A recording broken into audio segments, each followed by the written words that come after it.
et ce thème qui est l'évangélisation, et que ce soit sous forme de proclamation de masse, c'est-à-dire qu'on proclame comme ça la parole de Dieu, ou sous forme de suivi personnel, mais nous sommes en train d'exploiter pendant un moment ce thème d'évangélisation et nous allons continuer dans ce sens-là ce matin. Notre verset principal se trouve dans 1 Jean 1,5. 1 Jean 1,5, la parole de Dieu dit « La nouvelle que nous avons apprise de lui et que nous vous annonçons, c'est que Dieu est lumière et qu'il n'y a point en lui de ténèbres. » Amen. Je reprends. La nouvelle que nous avons apprise de lui et que nous vous annonçons, c'est que Dieu est lumière et qu'il n'y a point en lui de ténèbres. Ce matin, nous allons échanger sur un travail que Dieu veut faire dans ta vie, lequel travail permettra à Dieu d'atteindre d'autres personnes au travers de ta vie. Amen. Nous avons des vies différentes, nous venons des horizons différents. Chacun de nous a une histoire. Chacun de nous a un passé, parfois un passé sale. Chacun de nous a subi une déception, une blessure. Chacun de nous a une histoire. Et parfois même une trahison. Je ne sais pas quelle est l'histoire de ta vie. Vraiment, j'en ai aucune idée. Peut-être que tu retombes encore et encore dans le même péché et tu pries, tu dis Seigneur, je veux en être délivré. Mais ça t'arrive encore de retomber et quand ça arrive, tu pleures pour ça. Tu dis Seigneur, je ne veux plus de cette vie. Mais cette vie revient. Et donc chacun de nous a une lutte, un combat. Et ce matin, nous allons coopérer avec Dieu. Amen. Hein? Parce que Dieu veut faire un travail dans ta vie ce matin. Alors le thème de ce matin s'intitule de la manière suivante. Moi et mon histoire, nous servirons l'Éternel. Le thème de ce matin est donc moi et mon histoire, nous servirons l'Éternel. Nous allons développer cela sur 3 petits points et après nous allons prier. Amen. Le premier point, c'est la sincérité. Je vais de voir dans les dictionnaires ce que nous apprend sur la sincérité. La sincérité est l'expression fidèle des sentiments réels par la vérité. La sincérité peut être vue comme une vertu ou comme un risque pratique. La sincérité est l'expression de notre être profond au-delà de tout discours. Nous voyons donc la sincérité, nous serons bilingues ce matin, donc la sincérité va même au-delà de nos discours. Les dictionnaires nous le présentent même comme un risque à prendre que d'être sincère. Parce que quand on est sincère, on est donc vulnérable.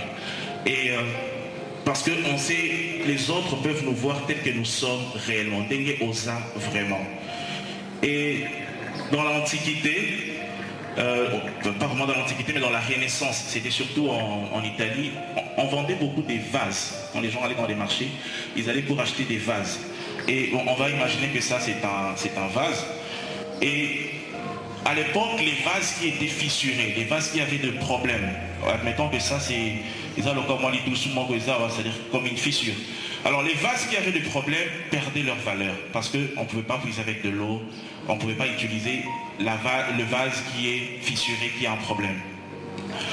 Et alors, le vendeur, ça les embêtait parce que faire de vases sans fissure, c'était extrêmement compliqué. Mais évidemment, ils voulaient vendre. Alors, comment est-ce qu'ils pouvaient arriver à produire des vases régulièrement, des vases qui manquent des fissures? Alors, comme vous savez que parfois, quand on veut vraiment faire de l'argent à tout prix, parfois on recourt à des méthodes qui ne sont pas justes.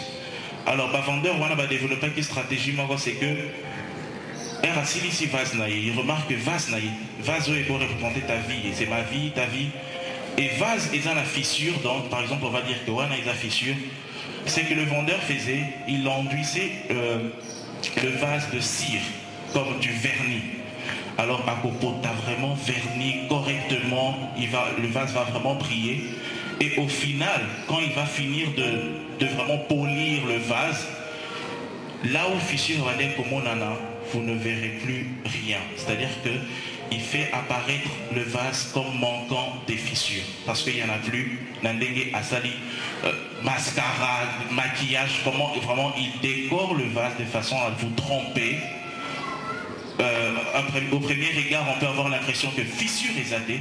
au premier regard de ta vie, nous pouvons donner parfois, que ce soit à nos proches ou à Dieu, l'impression que nous sommes bien, parce que nous avons mis beaucoup de cire, nous essayons de nous masquer, nous faisons apparaître ce que nous ne sommes pas réellement, mais la fissure reste.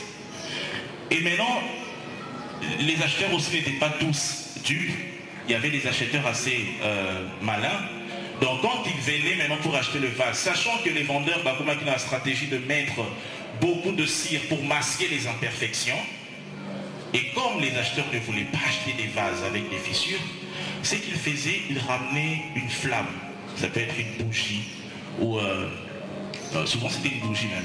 Alors quand ils ramenaient la flamme, on pousse la flamme à côté du vase. Et la cire a une propriété, c'est qu'au contact de la chaleur, la cire fond. Ok? Alors maintenant, cire éco-fondre, et quand éco-fondre, la fissure va réapparaître et l'acheteur va décider s'il va acheter le vase ou pas. Et donc, ça permettrait d'attraper les vendeurs qui étaient un peu escrocs pour détecter si le vase en question manque vraiment des fissures. Donc, il ramenait, comme je dis, la chaleur, une lampe, pour éclairer cela. Ce matin, je ne sais pas ce que nous, toi et moi, nous essayons souvent de cacher. Comme on a lu, être sincère peut être un risque. Mais ce matin, Dieu vient t'inviter à la sincérité. Amen. Amen. Dieu vient t'inviter à la sincérité, c'est-à-dire que nous puissions faire apparaître cela. Et il y a une expression, oui, imagine la période douana. Les vendeurs, maintenant, qui savaient que vase naïs a l'assurance, que vase naïs a son fissure, le vendeur criait sin sire, sin sire en italien. Ce qui veut dire sans cire. Et c'est là d'où vient le mot sincère. Être sincère, ça veut dire faire tomber tout ce qu'on a comme maquillage et faire apparaître réellement ce qu'on est. Et souvent, les acheteurs, quand ils faisaient ça, les vendeurs, quand ils faisaient ça, c'était pour tromper les acheteurs. Et les acheteurs ramenaient la flamme en détectant la fissure à Kosombaté. Mais Dieu, il est lumière. Quand il ramène sa flamme dans ta vie et que tu te laisses approcher par la lumière de Dieu, et que tout ce que tu peux mettre, tout ce que tu as mis comme aspect religieux, comme hypocrisie, tout ça tombe devant Dieu. Dieu, quand il voit les fissures que tu as, ce n'est pas pour ne pas te prendre, mais c'est pour les utiliser. Amen. Et donc ce matin, Dieu recherche des personnes fissurées. Et je pense que si tu regardes dans ta vie, personne d'entre nous peut se dire Naza parfait ou Naza parfaite. Amen. Alors, est-ce que pendant ce matin, tu peux essayer de faire une introspection, réfléchir sur toi-même, dire Seigneur, voici mes fissures, je ne les connais pas. Peut-être que tu bois beaucoup d'alcool, peut-être que tu fumes, ça peut être comme une addiction, peut-être que tu vis dans une vie de désordre et tout ça. Mais ne crains pas, Dieu n'est pas comme ces acheteurs qui, en voyant tes fissures, il va fuir. Dieu recherche ces fissures parce qu'il veut les utiliser. Amen. Et c'est notre deuxième point. Nous avons dit la sincérité. Notre deuxième point, c'est Dieu recherche tes fissures. Point 2, Dieu veut tes fissures. Au-delà des apparences religieuses, au-delà de tout ce que nous pouvons présenter, Dieu veut tes fissures.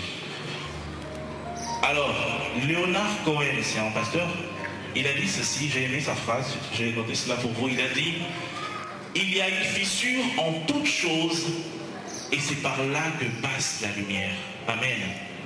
Amen. Et lui n'a pas peur de ta fissure, il n'a pas peur même de tes fissures. Aussi nombreuses soient-elles, Dieu veut les utiliser. Alors j'ai noté ceci aussi pour nous, Dieu n'a pas peur de nos faiblesses à condition qu'on s'ouvre sincèrement à lui pour lui laisser y exprimer sa force. Amen.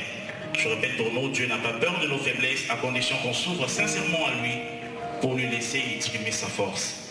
C'est-à-dire que Dieu va venir, comme nous avons dit, Dieu va venir avec sa chaleur dans nos vies. Ça c'est nos vies. Et Dieu est vraiment merveilleux, il ne fonctionne pas de la même façon. Et j'aime beaucoup ce que Dieu fait. Non seulement la cire va fondre parce qu'on accepte de se faire approcher par Dieu, non seulement de paraître ce qu'on est, on va dire à Dieu, voilà mon problème. Après tout, Dieu, c'est comme pour demander. Dieu sait ce dont on a besoin, mais il aime que tout s'égraille. Amen.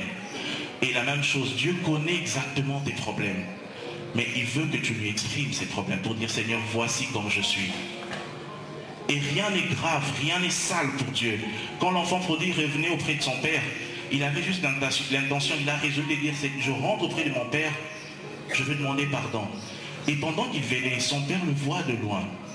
Dieu te voit de loin, faire la démarche que tu fais maintenant dans ton cœur pendant que je parle, pour présenter clairement tes faiblesses à Dieu.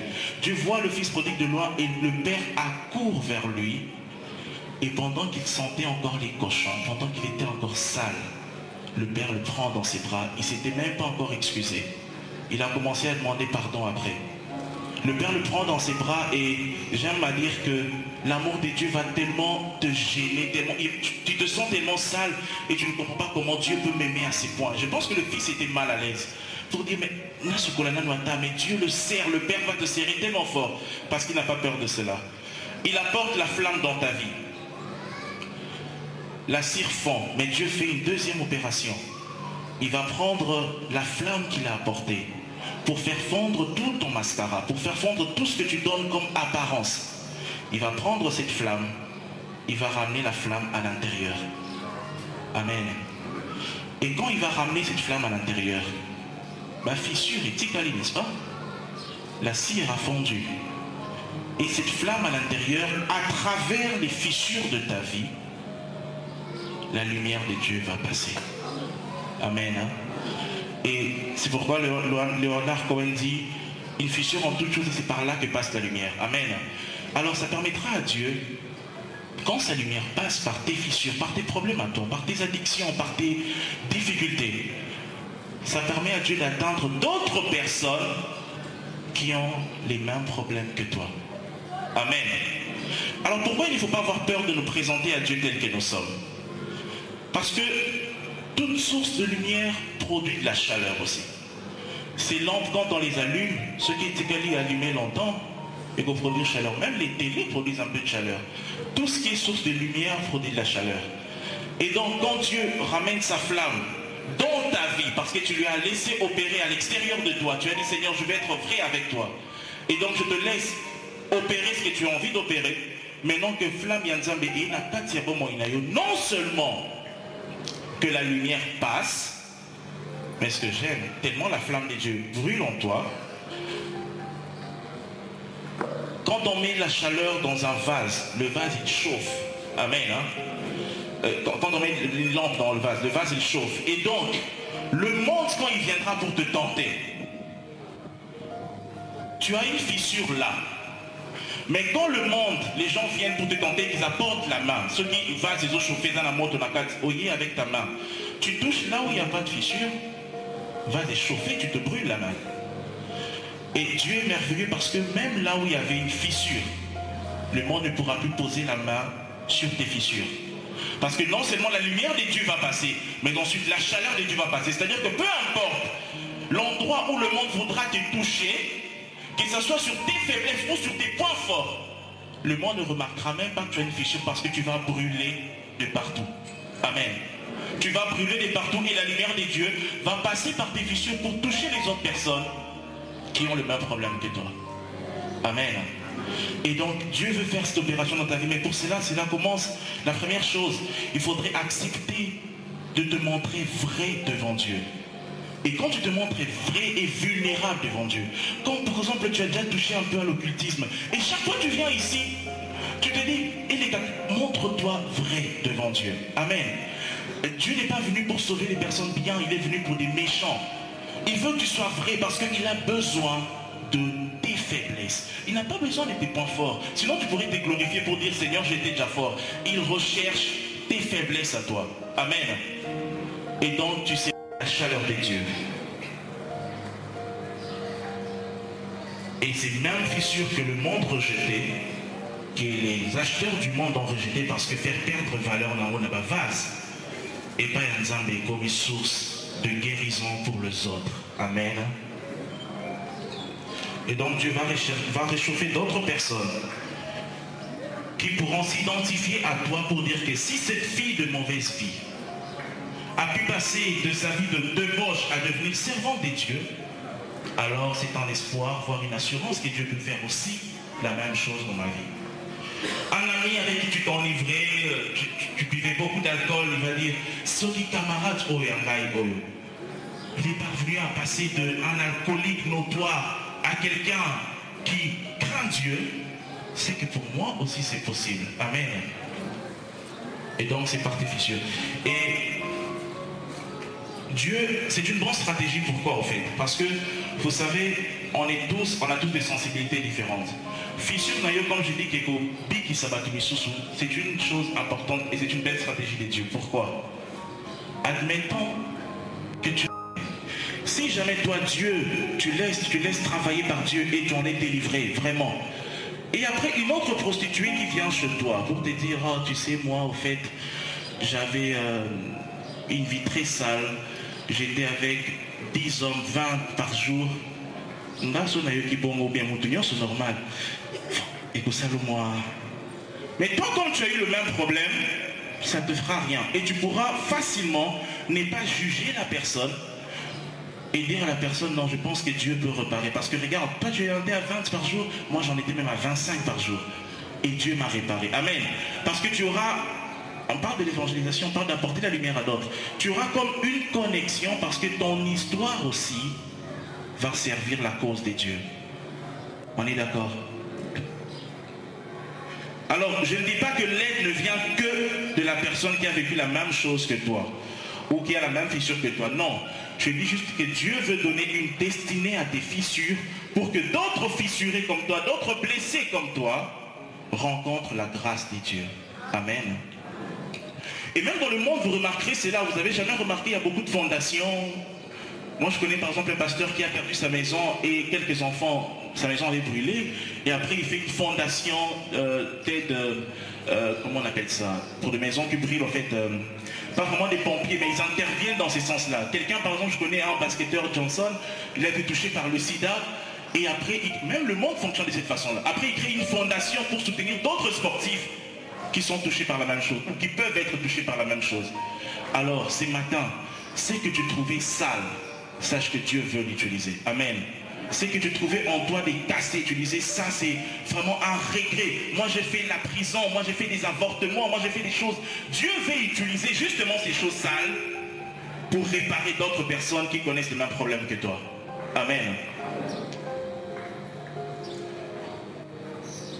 Alors, je notais cette phrase aussi pour nous, c'est que Dieu n'est pas contre toi à cause de ton péché, mais il est avec toi contre ton péché. Amen. Hein? Dieu n'est pas contre toi à cause de ton péché, il est avec toi contre ton péché. Et ainsi, Dieu fait passer, par exemple, quelqu'un comme l'apôtre Pierre, qui était versatile, à quelqu'un de solide, un roc sur lequel il va bâtir son église, parce qu'il y a eu un travail qui a été fait. Et Dieu fait passer Paul, quelqu'un qui était colérique. D'ailleurs, en parlant de Paul, souvent nous parlons de la faiblesse corporelle de Paul. Mais nous parlons moins, on va dire, de son caractère. Paul n'avait pas un caractère facile, l'apôtre Paul. Déjà, lui, au fait, Paul, c'est du genre, c'est 100% ou c'est 0. Il n'est pas dans les demi-mesures. Et quand il trouvait qu'il y avait une hérésie qui commençait à circuler, voilà, un certain Jésus qui dit être le Fils de Dieu, ben, il faut tous les tuer. C'est pas dire aux gens, dis arrêtez de prêcher, non, il faut tous les liquider. Lui, il est 100% ou 0. C'est quelqu'un d'hyper rigoureux. Et ce n'est pas bien. Mais c'était quelqu'un d'hyper rigoureux. Et même quand il a rencontré le Christ, après, quand Christ, il rentre dans le champ de Christ pour annoncer l'évangile, il continue avec le même caractère. Paul, quelqu'un de hyper rigoureux, qui n'accepte pas de demi-mesure, qui n'accepte pas de faiblesse. On fonce à 100%, on se mouille jusqu'au bout où il n'y a rien qui se passe. Mais à l'opposé de Paul, on a l'apôtre Marc. Et Marc, au fait, c'est lui qui a écrit l'évangile de Marc. Son vrai nom, c'est pas Marc. Marc, c'était un surnom. Alors, on a laissé le nom Marc parce qu'il y a un autre livre écrit par une autre personne qui s'appelait vraiment Jean. Alors, lui, son nom était aussi Jean. Marc qui a écrit l'évangile de Marc. Alors, les théologiens, pour mieux l'identifier, on l'appelle Jean-Marc. Comme ça, on sait le différencier de Jean, l'autre Jean qui a écrit l'autre évangile de Jean. Alors, on va l'appeler donc Jean-Marc. Comme ça, on sait exactement son nom. Jean-Marc, lui, à la différence de Paul, Je ne sais pas si vous connaissez quelqu'un comme ça. C'est quelqu'un qui ne sait pas exactement ce qu'il veut. Jean-Marc, c'est quelqu'un de versatile. C'est quelqu'un qui te dit oui le matin, non le soir. Par exemple, il y a un épisode qui, moi, me fait toujours rire. C'est que, vous savez, au jardin de Gethsemane, on vient pour attraper Jésus. Soda va commis et la moi embouteillage et tout ça, pour t'engager tout ça. Et c'est le seul qui raconte cette histoire parce que c'est lui qui a vécu cela.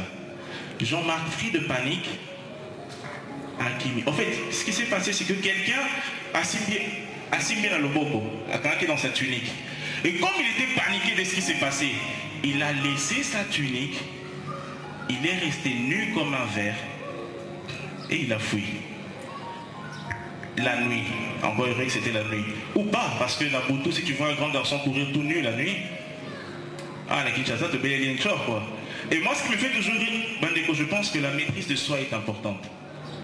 Marc, pourquoi est-ce que Marc démarre tout nu à fuir alors qu'on n'a arrêté aucun autre disciple? C'est-à-dire que Pierre Barol, mais je pense qu'il y a d'autres personnes, non, il y a son appel d'Akindogi. Parce que c'est bizarre. Pourquoi tu paniques? Parce qu'au final, on n'a arrêté que Jésus. Il était le seul à courir vraiment sérieusement, à traverser toute la forêt et le jardin, nu, la nuit. Et justement pour se soulager la conscience, comme Guémora Vivagiamo, c'est le seul à avoir écrit ça, il écrit cette histoire-là, mais il ne dit pas lui.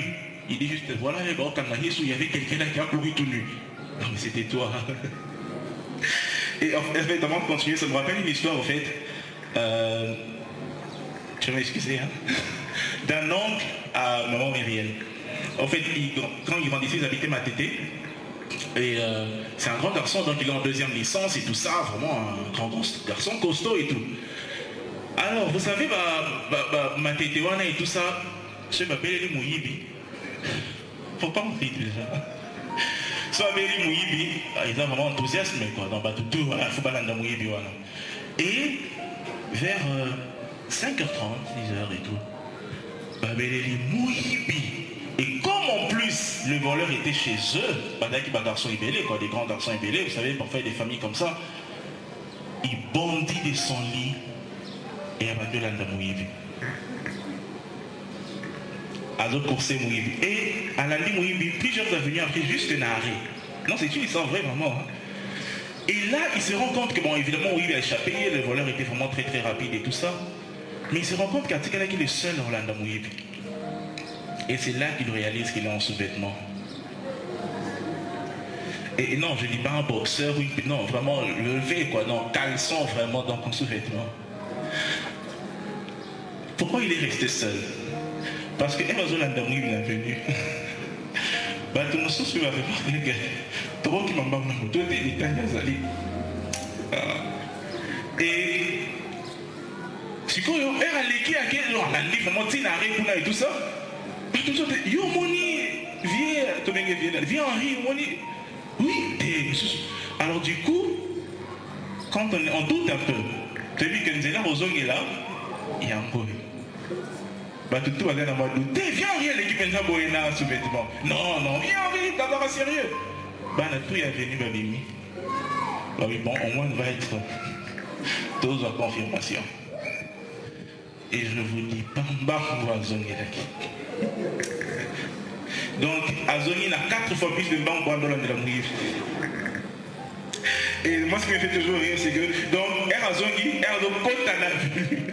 Et là, Azongi, maman, la vitesse. Et du coup, comme ils sont beaucoup de garçons, les garçons sont parfois taquineurs, il dit qu'Azongi, il faut Azongi à vitesse. Donc, à qui portail. Il a donc encore 5 minutes de portail. À combien de côté il va fomber à côté. Et il a 23 heures à l'Ourunda. Depuis là, il n'est plus jamais rentré la vue. Donc, en fait, revenons sur Marc. Donc, je disais, Paul est quelqu'un de très très rigoureux. Marc, c'est quelqu'un de très très versatile. Alors, ça va poser problème déjà qu'un épisode où Marc, pris de panique, justement, Marambé Indi et tout, Pierre même a tranché l'oreille à quelqu'un, mais Marc, il est mbang, même à courir tout nu, maintenant que je veux sauver ma peau. Il a couru. Paul est quelqu'un de très rigoureux. Mais après, maintenant, ils vont faire une expédition. Paul, Barnabas, Marc, Bakoté à Samomalam. Je ne sais pas ce qui s'est passé là-bas, Bakoté à vous vraiment, mais ça s'est mal passé au point que Marc, comme il est toujours versatile, il se dit non, moi je marche plus. Il a abandonné les deux autres disciples. Il est rentré. Paul et Barnabas ont continué à prêcher. Après, il préparait une deuxième expédition. Mais quand Marc a abandonné, après Marc s'est ressaisi, il a dit, oh, non, c'est vraiment pas bien.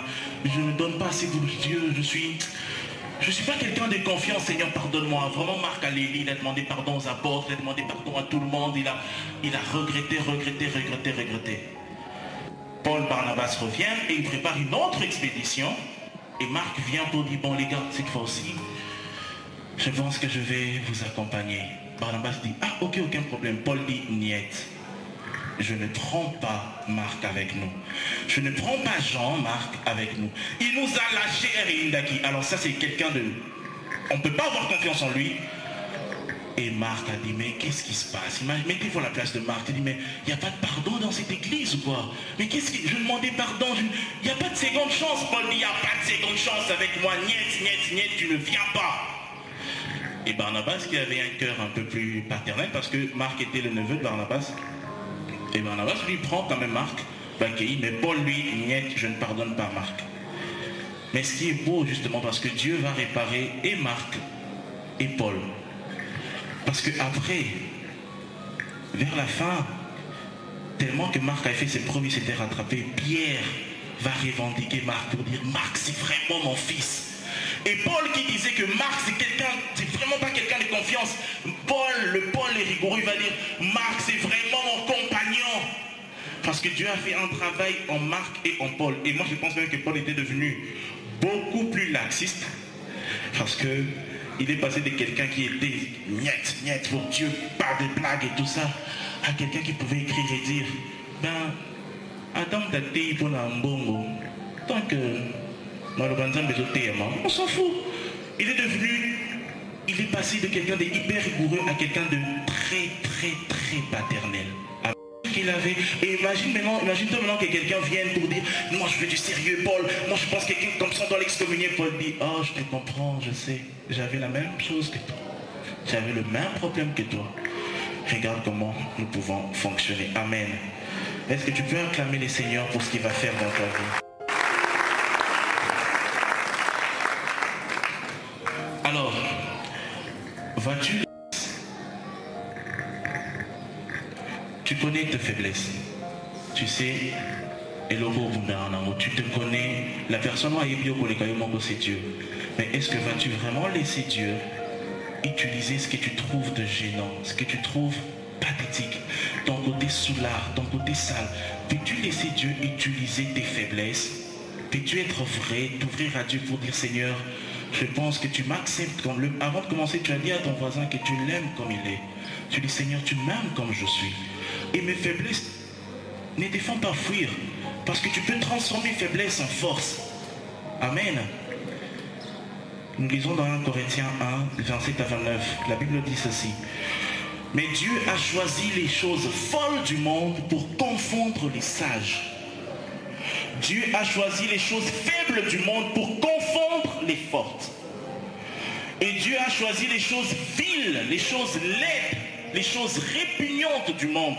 Et celles qu'on méprise, celles qu'on ne regarde pas, celles qui ne sont point, pour réduire à néant celles qui sont, afin que nulle chair ne se glorifie devant Dieu. Amen.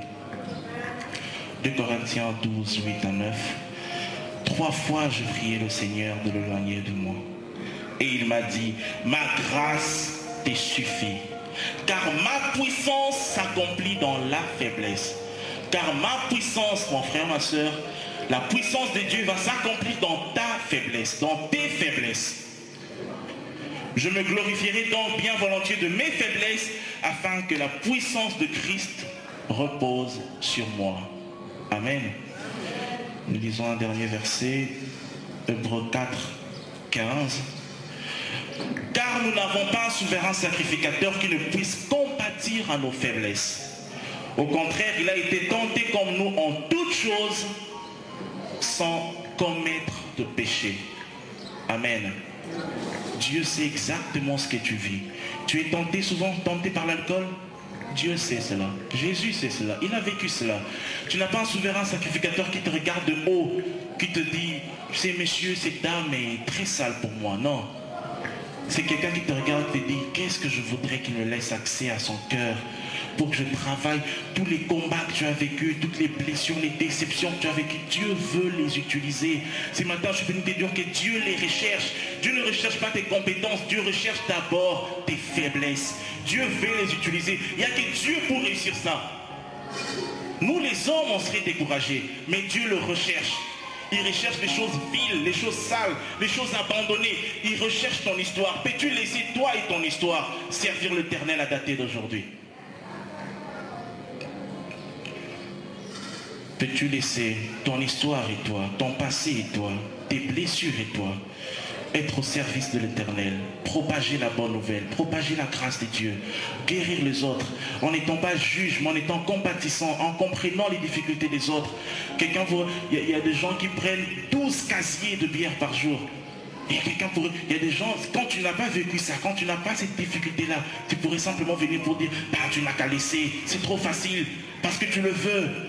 Quelqu'un d'autre ne comprendrait pas. Mais toi, comme tu as vécu la même chose, tu comprendrais facilement cette personne et tu saurais comment l'aider. Amen. Nous avons un troisième point que j'aurais voulu développer. Mais c'est un point important, mais qu'on va développer prochainement. Je vais juste nous donner, parce que c'est tellement dense et on va le développer prochainement. Je vais juste nous donner une introduction de ce troisième point. Le troisième point, je l'ai appelé un rempart. Un rempart personnel. C'est-à-dire que c'est vrai que Dieu utilise nos fissures. C'est Dieu que Dieu, sa flamme en nous, on est brûlant. Mais en même temps, la fissure reste là. Alors nous devons nous-mêmes développer aussi comme une sorte de protection. Et cette protection n'est pas... que Dieu me donne les mots. En fait, la protection en question n'est pas pareille pour tout le monde. Nous n'avons pas tous accès ou exposés aux mêmes problèmes. Je vais me donner un exemple juste pour clôturer cette introduction, c'est que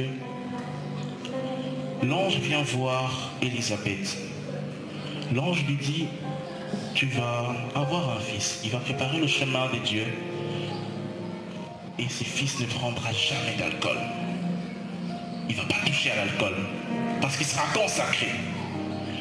Le même ange va voir Marie. Ah oui, Marie, tu vas enfanter du Messie et tout. Et c'est tout. Et ils sont cousins, Jésus et Jean-Baptiste. Le même ange qui dit à Jean-Baptiste de ne jamais toucher d'alcool, à Jésus, ça ne lui pose pas un problème. Et d'ailleurs, son premier miracle, il fait le miracle du vin. Il multiplie ce que le cousin n'a pas le droit de boire. Parce qu'ils n'ont pas les mêmes problèmes. Ils ne sont pas exposés aux mêmes choses. C'est-à-dire que tu vas mettre comme une forme de protection dans le sens où tu es, par exemple, je vais prendre l'alcool, hein, c'est une addiction courante. Tu es en soulard et une autre personne pourrait aller prêcher dans un bar. Toi, tu sais que ça sera beaucoup trop tentant. Amen.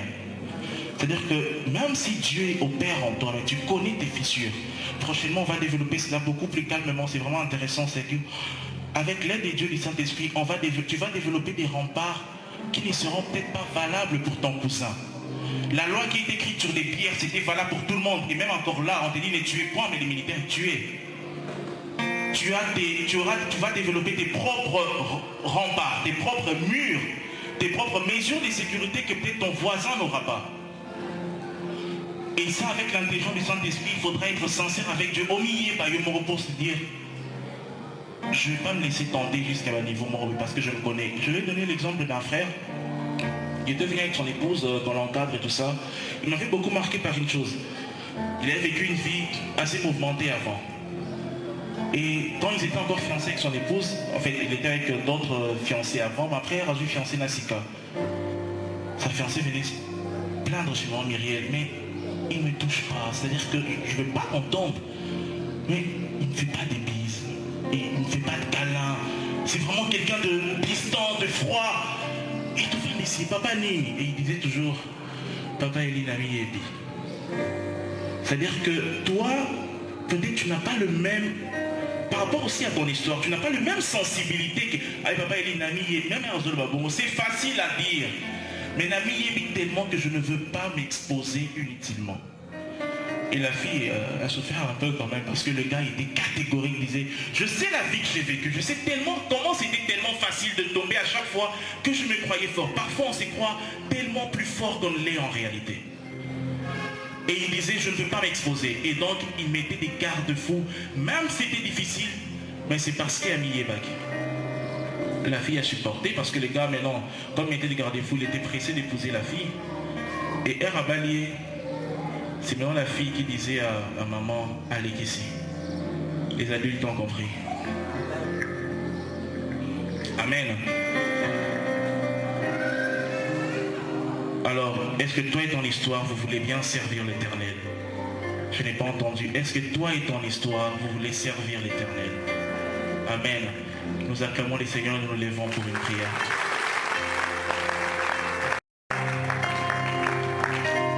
Que le Saint-Esprit nous aide à toujours être sincères, à être sincères et sincères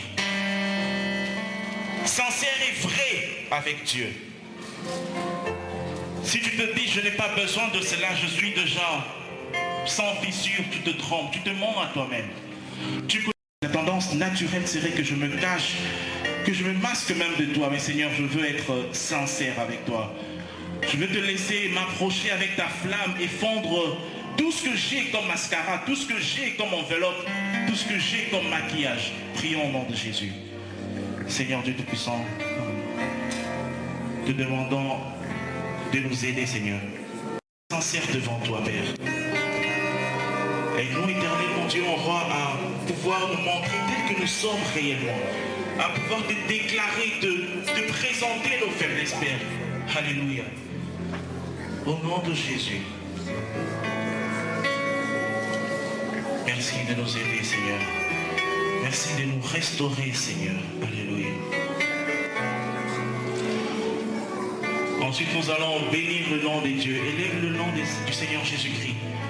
Lui qui t'a accepté comme tu es. Lui qui veut t'utiliser comme tu es. Parfois même tu te trouves beaucoup trop sale à tes propres yeux. Tu connais ton passé, mais Dieu te recherche justement pour ça.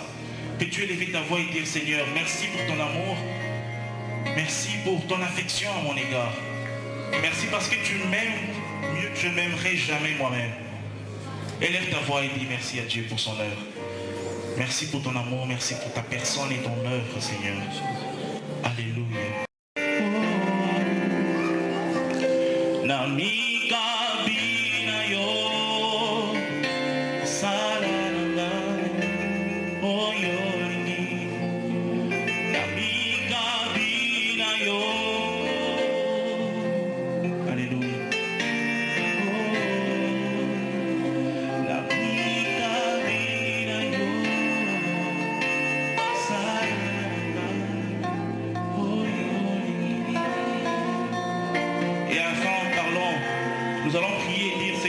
Que ta lumière et ta chaleur traversent mes faiblesses, traversent mes fissures pour que mes faiblesses, au travers de mes faiblesses et de mes fissures, de mes blessures, tu puisses bénir le monde autour de moi.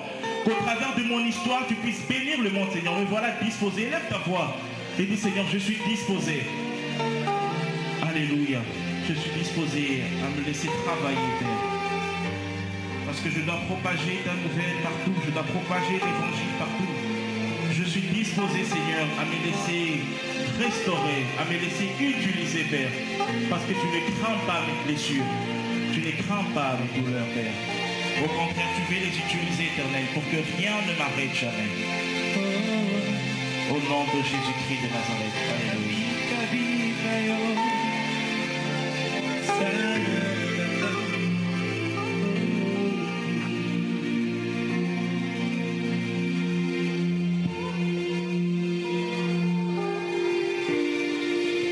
Amen.